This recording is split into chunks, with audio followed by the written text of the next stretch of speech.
because batteries can blow up, so we got our safety squints on, right? All right. Welcome to Service Call, a mechanic's guide to service, troubleshooting, and repair.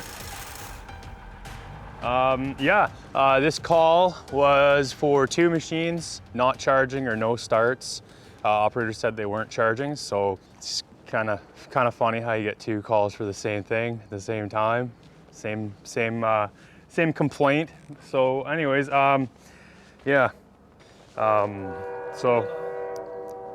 for the train. I mean, poo. You can edit all that shit out. The rock truck wouldn't start. We'll get to that after. The backhoe, when I arrived on site, it did start. It's been running around all day. So I just went through it and checked the charging system, load test the batteries. I actually didn't find anything really wrong with it. Right now it charges. It's a little low on voltage. It's charging at 14 volts right now with all the accessories on, but that's still well within, it's still charging the batteries. The batteries don't have date stickers that have been scratched off on them. Like usual, most guys don't actually scratch the date sticker off, which doesn't help when you're coming here and seeing how old the batteries are. You just kind of have to guess if they look old or not. And these ones look like they're pretty old. It's hard to say if they're the original ones or not, but we're gonna try just cleaning the terminals, cleaning them up, and making sure all our connections are tight from the alternator all the way back through the night switch and to the batteries, and check our grounds. And yeah, that should be the charging system. I mean, if the alternator's spinning, it's charging, everything's connected, the battery should be charging. So we'll let's get started. So we're gonna just clean the battery terminals. So to start, we will turn the night switch off so all the connections nothing's live. You're not gonna short anything out on the frame of the machine. Yeah, and then we'll just go through and undo the terminals one by one, clean them, put them back on, make sure they're tight, and check for any corrosion underneath, anything like that. So that's all there is to it. It's really simple. So the terminals just look like, there's been oil from, it looks like the breather kind of weeping down here and getting on top of the batteries. So nothing too crazy for corrosion, it looks like, but we'll just give them a clean and make sure everything's tight and just kind of check everything for tightness. Check our night switch since we're up here anyways. And right now we got the loader arms up. Just a side note, I do have the lock bar in place. A lot of these backhoes, they'll come with a lock bar right on the side there. Easy to drop in and just get a lot more access to the machine. Safety first, all that. Yeah, we'll just check our connections on the back, make sure everything's tight. We don't really see any excessive corrosion on any of this. Not really anything at all. It all looks pretty clean. And we'll check the alternator connection really quick. Everything's tight there.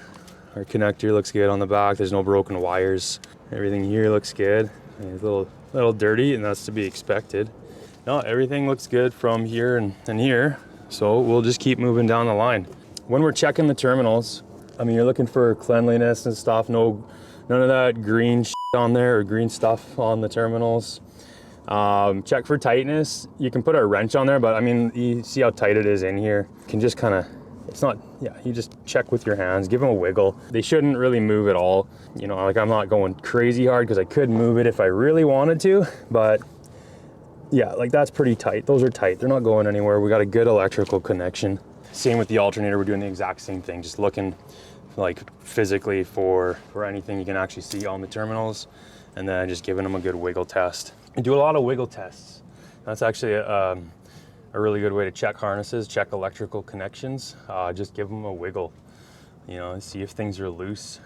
Give wires a little bit of a little tug. Don't go crazy on them. But that's what I did on this connector here. I check it for cracks in the wires, breaks, or anything around here. And then I do give it a little tug. Maybe some guys will disagree with pulling on wires, but the thing is I've had them broken inside connectors and the wire's still intact because the pin will be corroded and you go and pull the wire right out of the back of it. So, and then we'll just keep moving further down the line. So this battery cable comes down and comes into the battery box here.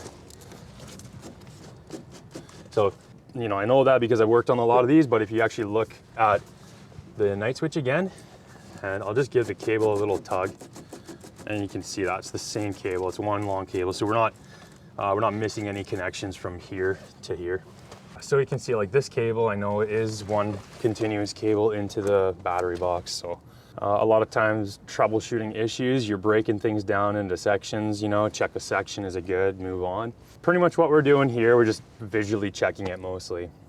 I check with my test light. I actually usually use a multimeter. I just have this because my meter's dead right now. But I would just be using the volt setting on my multimeter anyways.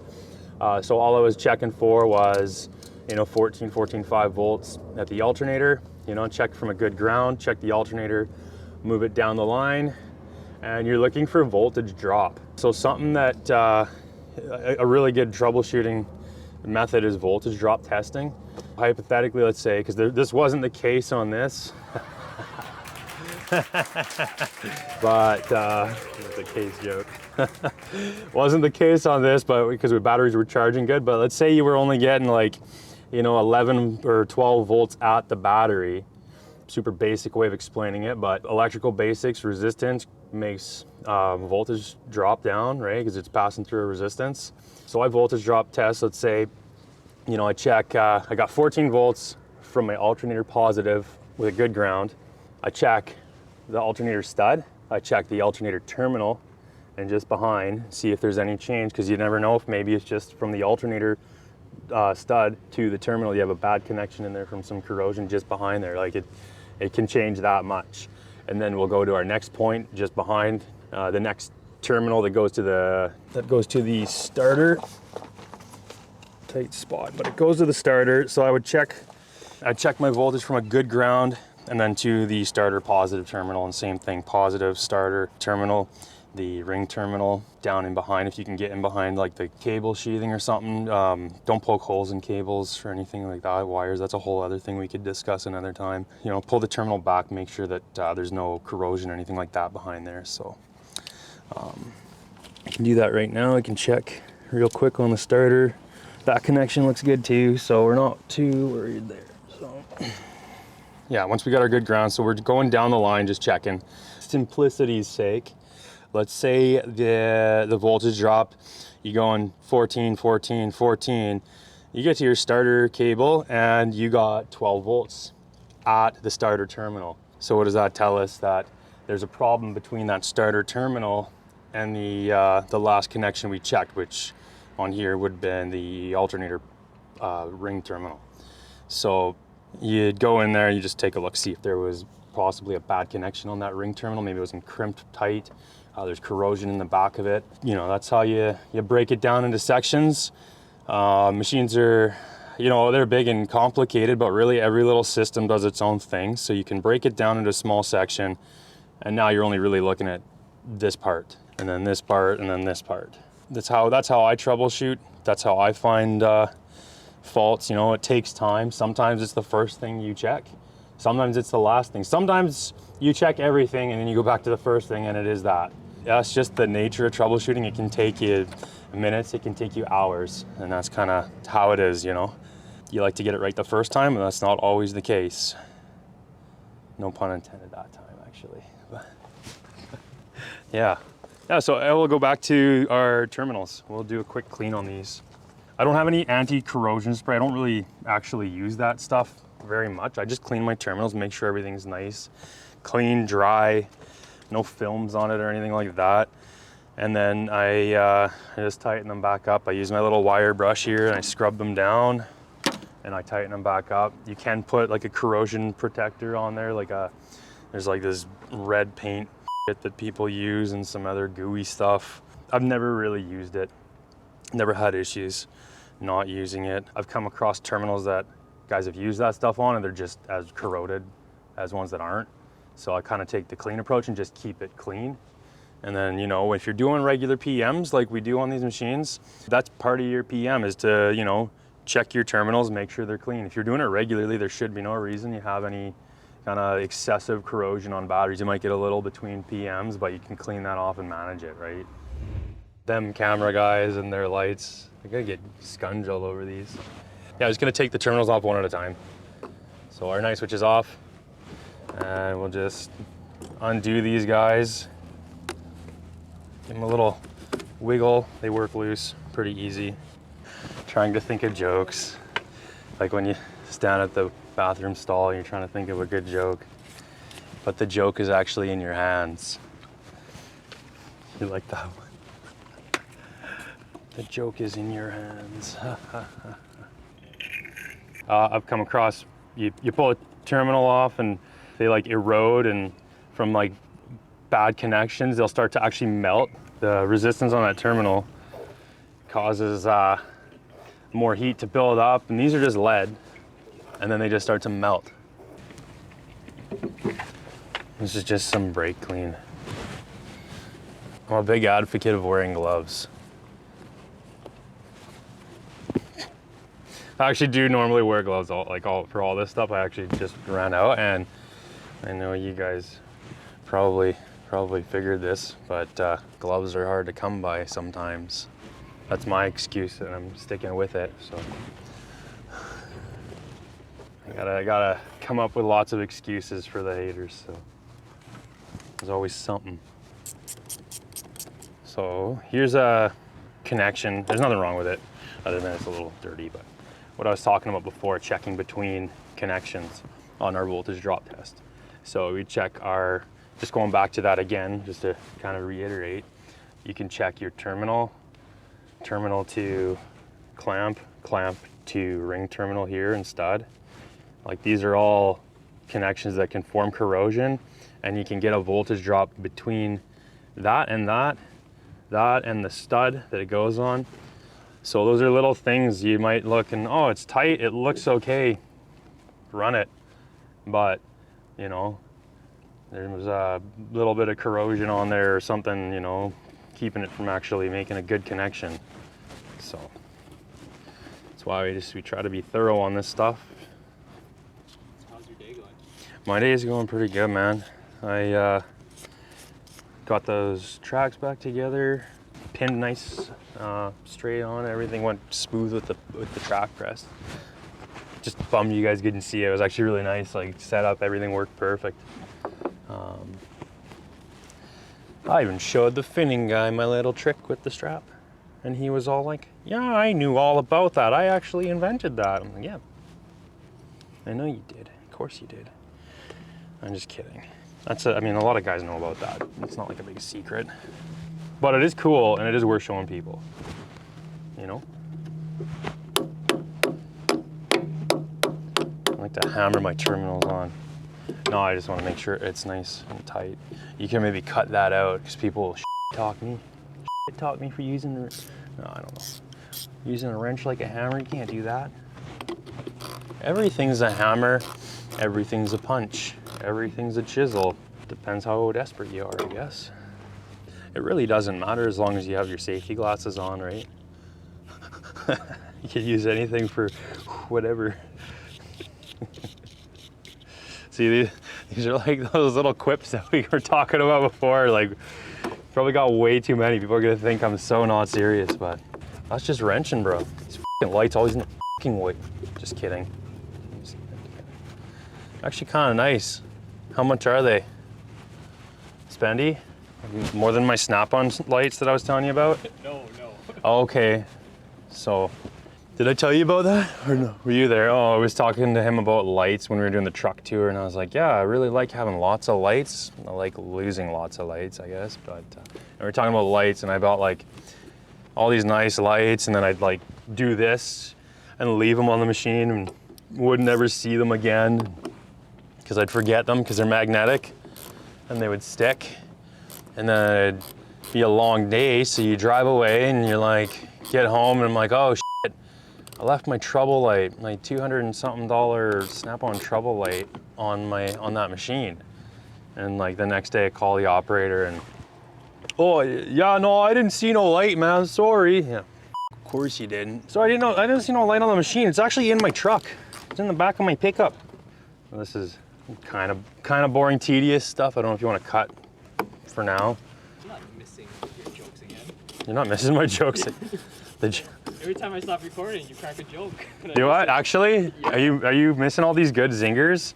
Just keep rolling, keep rolling. Comedy show. No, it can't be, man. This is serious. We want more people in the trade. Not more clowns, please. One's already enough here. You can break these off, eh? Like the little, yeah, I mean, I've never done it, but if you're like really reefing on the thing, you can snap like the lug out, I think.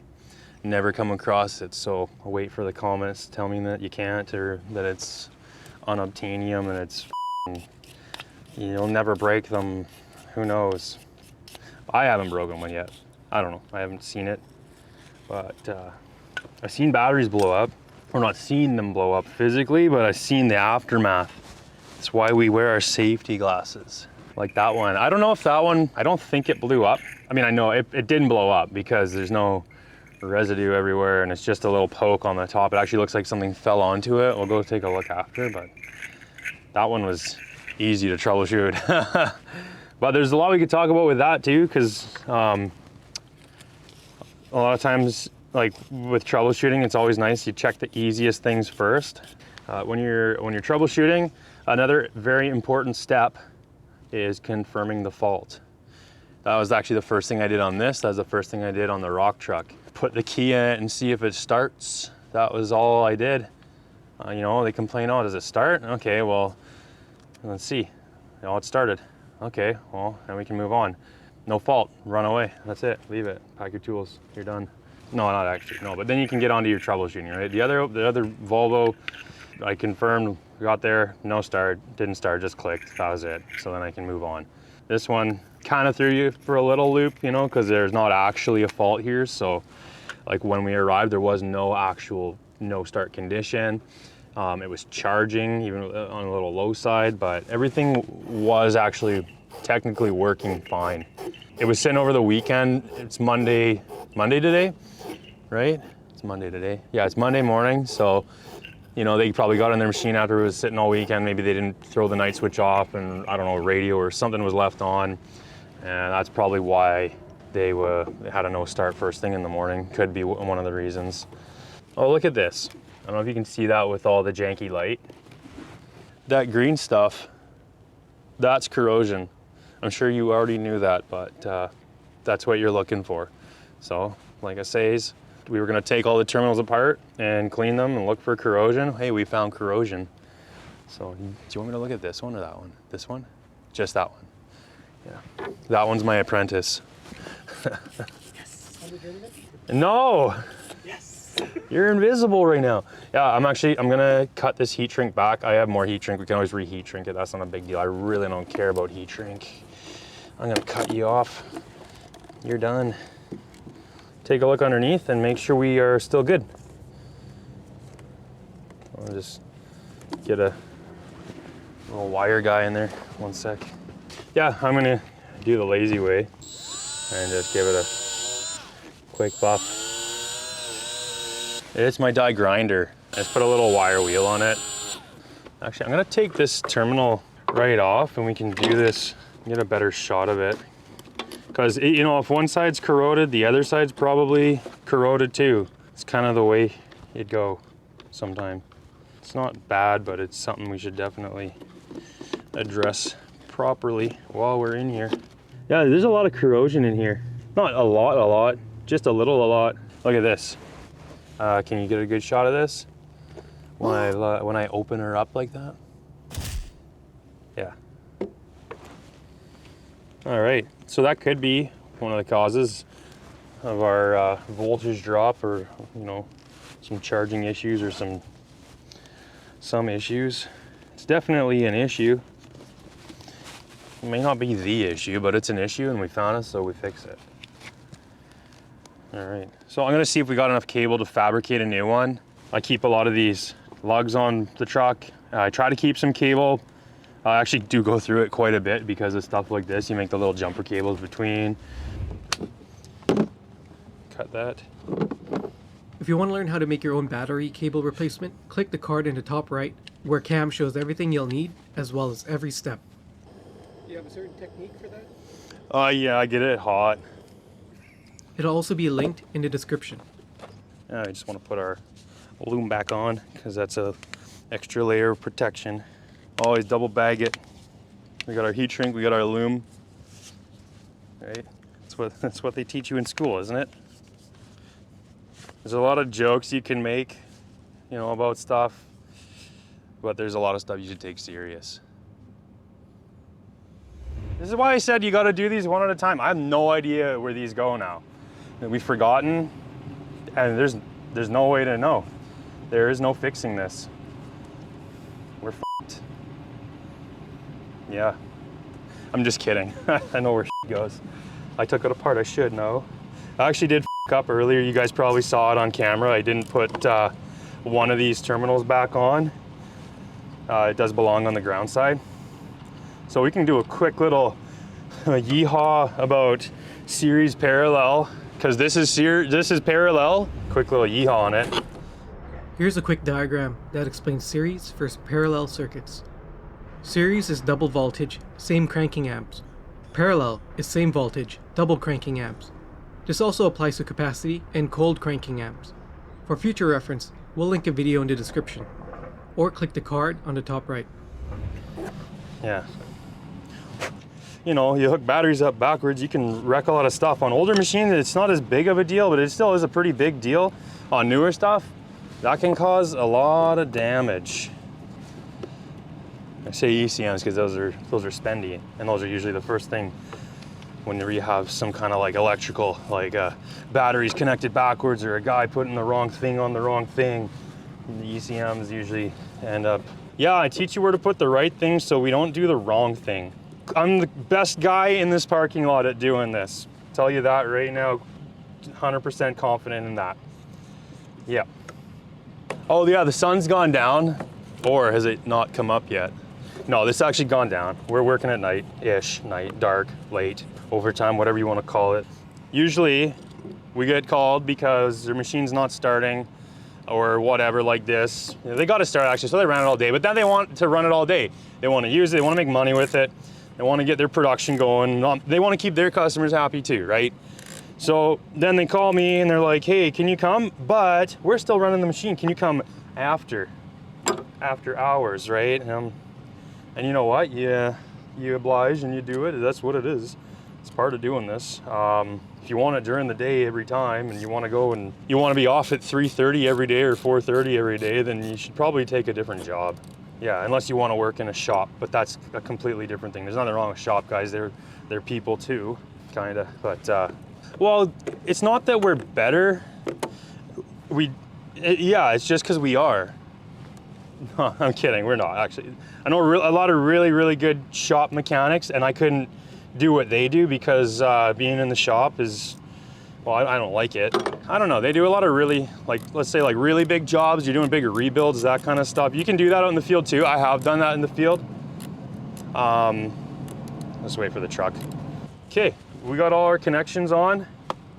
Were we talking about something cool worth talking about or not really? Oh yeah, we got all our connections on, or was it something else? I started at I think 5:30, 6 o'clock, something like that. You know, I do work a lot, long days. Then I also, you know, it's a freedom of being a contractor. I can turn jobs down and say no when I want. I never seem to because I like to keep my customers happy. So yeah, I'm too much of a yes man, but I do take time here and there. You get little breaks sometimes when you're waiting on parts, stuff like that. Let's go over to the Volvo. We're done on this for now. So we're gonna re-energize and watch for sparks. There's no sparks, so that's good. That's actually what we want. We don't want sparks. We don't want anything going up. Double, triple, quadruple check everything. We're good. Let's go crank it up. Crank it up.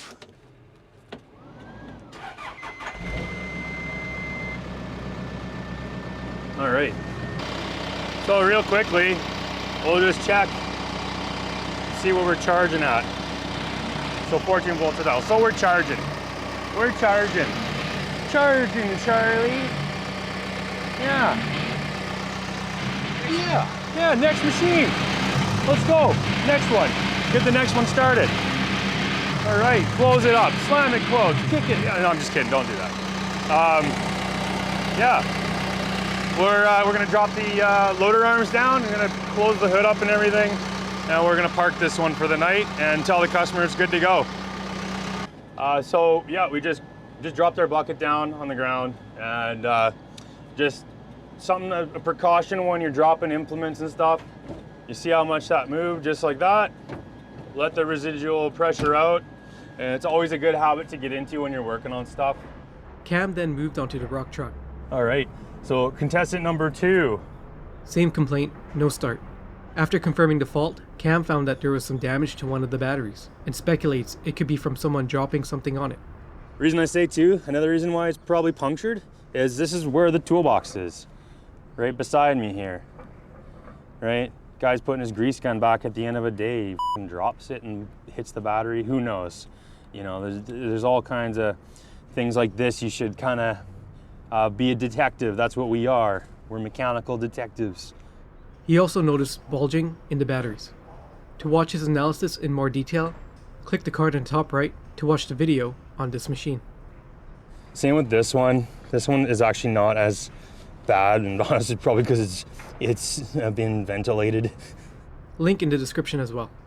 For the Volvo diagnosis, 2 batteries. We're gonna replace those as a pair, make a recommendation to the customer, and then we'll reassess from that point, check the charging system. Maybe we need an alternator. We'll cross that bridge when we get there, because right now we're not gonna run it with these batteries. I'm so done with this, so done. Okay, what are we doing now? When I got here, the Volvo didn't start, the case did start. And now that we're done, we're leaving, the Volvo doesn't start, the case does start. So we actually didn't really solve anything, did we? No, just kidding. No, we did a diagnosis on the case. We went through the charging system. We confirmed it was charging. When they called, it was a Monday morning. They said, hey, the machine's dead. We jumped it and now we're running it. Come take a look. So, oh, I turned the truck off. Why did I turn my truck off? The environment, baby. We want to save the trees, the bees, the fuel, all that stuff. No, I just turned it off because we don't want to listen to it right now. It was going into one of those things that we. The case went over the charging system, confirmed it was charging when we got here. Suspect that the dome light or something inside, something small, was probably left on over the weekend, drained the batteries down. So we just got to be thorough on that kind of stuff. We'll still look for a problem. Maybe there's something underlying, and we did find something. We went through the charging system, checked voltage drop from the top to the bottom. Found some corrosion on a cable. I pulled that cable back, found corrosion on the actual strands, and decided to replace that cable. Just fabricated a new one up with the parts I got on the truck, try to keep spares, that kind of stuff, common stuff, cable, lugs, that. Put that on. She's still good, she's charging, everything's working. I will probably put a recommendation in to the customer to replace the batteries. There's no date stamp on them. They do look original or fairly old, just judging by the wear on them. Well, you know, I recommend replacing your batteries if the problem persists. Let's say, you know, if they have another hard start or something like that. Really is cheap insurance when you're talking machines to throw a set of batteries that are questionable, you know, replace them. What's it worth having that machine down for a whole morning or, you know, 5-6 hours while you're waiting for batteries, right? So, and I mean, they're old, they got to get replaced eventually. The batteries are something that expire, they wear out and they get old. The Volvo, we didn't actually get to run it. I didn't start it. Reason being, I was inspecting the batteries. I found one loose terminal, you know, and I thought that was, you know, pretty obvious. Like, hey, there's a loose terminal there. Maybe that's why it's not charging. So I did find that, and then kind of further inspection, I found actually a hole in the battery on the next one beside it when I was going over that one. I'm not gonna speculate or point fingers, but maybe someone dropped a grease gun or something fell on it at some point during maintenance in the past. It's, you know, you can't point fingers at anything. We don't know what happened exactly. The distilled water inside evaporated out. There's no, like, hardly any water in one of the cells. I don't have any distilled water on the truck. I'm not gonna go topping up the battery with a hole in it and then trying to fire the machine up and all that. I'm honestly gonna leave it at this point, get batteries. It needs to be replaced, so we're gonna replace the batteries at that point. You know, yeah, we could Mickey Mouse something, maybe get it running, I'd rather play it safe on this one. I don't really want to deal with blowing batteries up tonight. You don't really know the underlying condition. It is one of those situations where you might just want to play it safe. Yeah, safety first, that's huge. You want to, like, it's late. Mistakes happen when you're tired. Err on the side of caution, because ultimately it's not the customer out here putting his neck on the line for this. You know, he's calling you and you got to do what's right. So you also got to do what's right for you and go home at the end of the night. We all want to go home. No sense in going out there if you're not going to come back. We're going to play it safe tonight. We're not going to risk, you know, jumping the batteries, arcing something out and on top, you know, you get a little spark when you connect them or whatever. You know, you don't know if you got some gas venting and then something goes up. So like I said before, I really don't care if you disagree, because it's not you out here, it's me. I think a lot of people should kind of err on the side of caution, but some guys like to wing it. So we'll replace the batteries, we'll reassess. You hear me say that a lot. I like to use that because jobs change a lot. Things can go from an easy troubleshooting, an easy straightforward job, an easy whatever you're doing, to something else, right? Like, and it can happen quickly. It always helps take a step back, reassess, you know, look, hey, what's the fault? What's going on now? What have I changed? Why is the problem maybe changed or moved? Kind of think about that. That's a big part of this, is just thinking. You know, the most powerful tool you got is your brain, so use it and take a few moments, think about this stuff, you know. There's a lot going on here. It's easy, you know, to come to a quick conclusion, throw parts on, and then that's not the problem. So like I said before, the batteries need to get replaced, we'll reassess. We'll check the charging system when we got fresh batteries in there and everything's running good. And you know what, if that alternator's down, being the nature of this call out, this was last minute, we're trying to kind of get them going, see what we can do. Most likely we were kind of factoring in there would be a return trip here. The parts stores are closed. If it were open, I would have tried to grab an alternator on the way out and kind of minimize a return trip. That's not the case here. We're gonna just run it how we got it, and we'll have to make a return trip with an alternator and batteries if we do. So, so be it. Kind of bumble-fucked my way through that one, boy. To like this channel, support, click, or to support this channel, like, click, subscribe. Leave a comment below if you got some input on this. If you think I did something wrong or right or whatever, you got some tips for me. We're all open to learning here, and that's what this is kind of all about. So yeah, you never stop learning this. If you want to be a mechanic, you want to do this kind of stuff too, stay out super late, get up super early, make super loads of money, all that, keep watching. We got lots of great content coming up for you guys. This isn't a how to do everything exactly, but it's kind of giving you guys a good view of what we deal with every day, why I love my job, I love what I do. And yeah, I just kind of want to spread some of that passion all over you guys. And I was really actually trying not to go anywhere with that, and then I just like, spread's not the best word, but I hope it inspires you, you know, to get passionate about what you want to do. Maybe it's not exactly this. As you can tell, I really love my job. I love what I do. I just want to kind of spread some of that out to you guys and let you kind of see a day in the life of what we kind of deal with. And yeah, I hope you guys enjoy it. So.